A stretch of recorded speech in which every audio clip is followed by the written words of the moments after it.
Welcome to the Sundarbans, the world's largest mangrove forest, stretching across the borders of Bangladesh and India. This vast expanse, covering nearly 10,000 square kilometers, is a living tapestry of nature's wonders and cultural heritage. The world's largest mangrove forest, the Sundarbans, has a total area of about 10,000 square kilometers. Roughly, about 60% of it, or about 6,000 square kilometers, is under the control of Bangladesh, and the remaining 40%, or about 4,000 square kilometers, is under the control of India. The Sundarbans, as a conventional unit of land measurement, has an area of about 2.5 million acres. Surprisingly, the world's second largest mangrove forest has an area of only less than 3,000 acres. In the heart of this lush wilderness roams the majestic Royal Bengal tiger, alongside chital deer, wild boars, and a rich tapestry of life that includes over 350 plant species, 120 fish species, and countless birds and reptiles. The forest is named after the Sundari tree, one of its most prominent species, but it also harbors a variety of other trees like Kiora, Giwa, and Goran, each contributing to the unique ecological balance of this region. Beyond its natural beauty, the Sundarbans is steeped in folklore and tradition. The tales of Bon Bibi, the revered forest goddess who protects the locals from harm, are deeply ingrained in the cultural fabric of the communities here. The economic significance of the Sundarbans cannot be understated. It is a source of livelihood for many, providing timber, honey, fish, and other resources that sustain local economies. However, the Sundarbans faces pressing challenges. Climate change, rising salinity levels, deforestation, and illegal poaching threaten its delicate balance. These challenges call for urgent conservation efforts to preserve this natural wonder for future generations. The people of the Sundarbans live in one of the most unique and challenging environments in the world, where nature's raw power and beauty coexist with the daily struggles of survival. The Sundarbans is a vast delta formed by the confluence of several rivers, and it is an ever-shifting, tidal ecosystem of dense mangrove forests, tidal rivers, and islands. Life here is a delicate balance of living with the land, respecting its forces, and ensuring that both the environment and the community are sustained for generations to come. The lifestyle of the people in the Sundarbans is heavily influenced by the rhythms of nature. From the daily routines of fishing and farming to their cultural practices and spiritual beliefs, the Sundarbans residents are deeply intertwined with the natural world. Their livelihood and survival depend on the delicate and sometimes unpredictable forces of nature, which they not only rely on, but also revere. The lifeblood of the Sundarbans residents is its network of rivers, tidal waters, and the surrounding sea. Most people in the region rely on fishing, honey collection, and other forest-based products for their livelihood. These activities are performed within the rhythms of nature and the shifting tides. Fishing is one of the primary sources of income for the people of the Sundarbans. The rich, biodiverse waters of the region teem with a variety of fish species, from hilsa and shrimp to the elusive mudfish. Fishermen venture into the waters early in the morning, often using traditional boats and simple nets.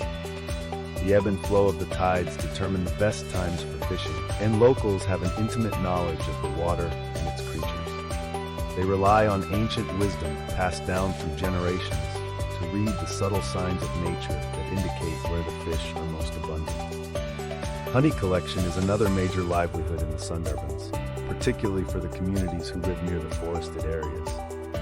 The region is home to the Madhuka trees, which produce honey that is highly prized for its medicinal properties and unique flavor. Harvesting honey from the Sundarbans forests is a dangerous task. Beekeepers, known as Madaris, navigate the dense mangrove forests to find the hives, often facing the risk of encounters with tigers, crocodiles, or venomous snakes. Despite these challenges, honey collectors continue this ancient tradition, which is central to their cultural identity. Honey is not only a source of income, but also a vital part of the local diet and spiritual practices. While fishing and honey collection are key sources of livelihood, farming also plays a significant role in the lives of the people of the Sundarbans. The fertile land, enriched by the river's annual flooding, supports rice cultivation and other crops. The Sundarbans region has a complex network of islands and tidal lands, which are often submerged underwater during high tides. Local farmers have developed innovative farming techniques, including rice cultivation in raised platforms called chera, raised paddy fields. These fields are strategically designed to withstand the floods and brackish water, ensuring that crops can grow in the challenging conditions. Rice farming is a seasonal activity, with different varieties of rice grown according to the water levels and the lunar calendar. This agricultural practice requires deep knowledge of the tides, the salinity of the soil, and the local climate. In addition to rice, the people of the Sundarbans also raise livestock, including goats, cows, and chickens. The dense mangrove forests provide ample fodder for the animals, which graze on the plants and shrubs found in the region. Livestock is a crucial source of both food and income. Cows, for instance, provide milk, which is used for daily consumption and sold in local markets. The animals also serve as an essential part of family life, helping in transportation and even playing a role in spiritual rituals. The lifestyle of the Sundarbans people is reflected in their traditional housing, which is built to withstand the unpredictable environment of the delta.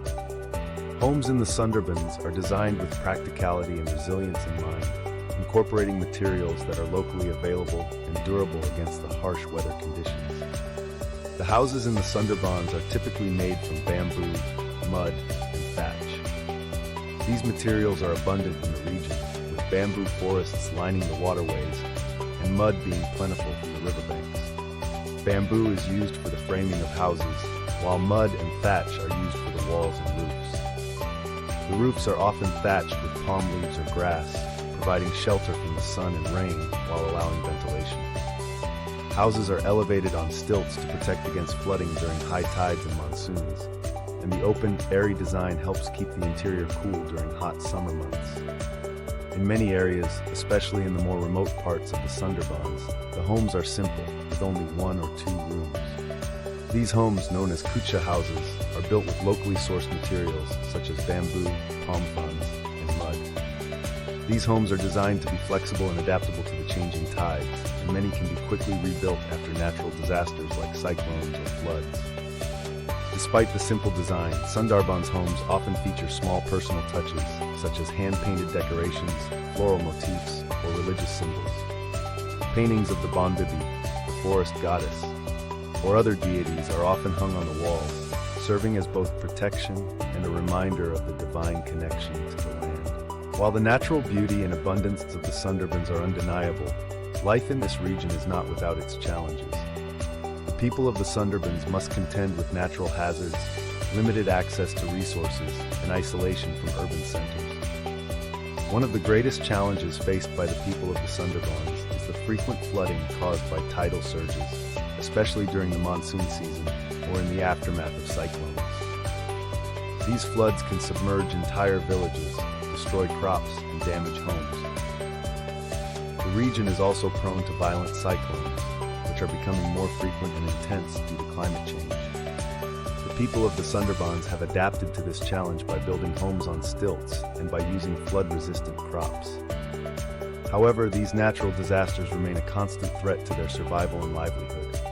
The Sundarbans is a vast and isolated region, with its islands and waterways often difficult to access.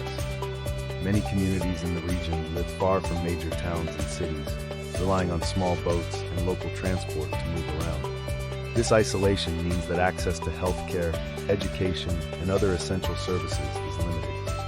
The people of the Sundarbans have a strong sense of community, and mutual support is a core value. People often come together to help each other during times of crisis, be it after a flood, cyclone, or illness. Another challenge faced by the people of the Sundarbans is the potential for conflicts with wildlife, especially the Royal Bengal tiger. The region is notorious for its tiger attacks on humans, particularly those who venture into the forest to collect honey or fish. The local people, however, view these animals with reverence, understanding that the tigers are part of the delicate balance of the ecosystem. In response to these dangers, local communities have developed rituals and practices designed to honor the tigers and ask for their protection, as well as specific precautions to minimize risks when working in the forest. The people of the Sundarbans, like the rest of Bengal, celebrate a number of festivals that are deeply connected to nature and spirituality. Many of these festivals celebrate the rhythms of the seasons, the harvest, and the divine forces that govern the natural world.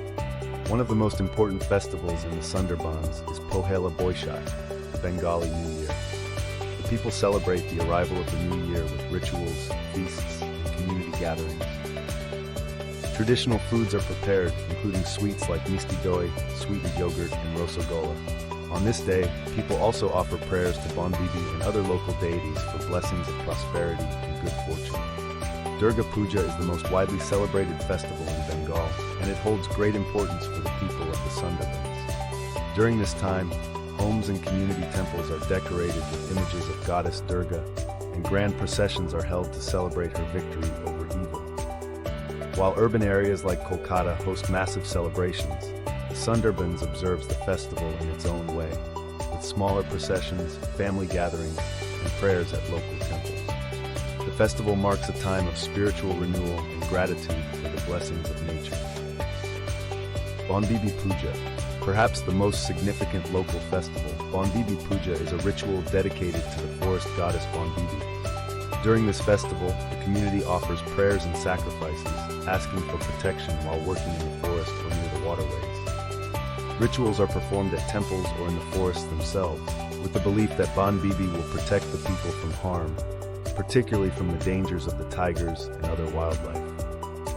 The people of the Sundarbans are resilient and deeply connected to their land, their waters, and the natural forces that shape their lives. Their lifestyle is one of balance, living in harmony with the land, while navigating the challenges that come with living in one of the world's most ecologically complex and unpredictable environments. From their daily work in fishing, farming, and honey collection, to their spiritual practices and festivals, the Sundarbans people continue to honor the natural world as an essential part of their existence. Their lifestyle is not just a matter of survival, but a testament to their enduring respect for the delicate balance between humanity and nature. As we conclude our journey through this enchanting landscape, let us remember that the preservation of the Sundarbans is not just a regional responsibility, but a global one.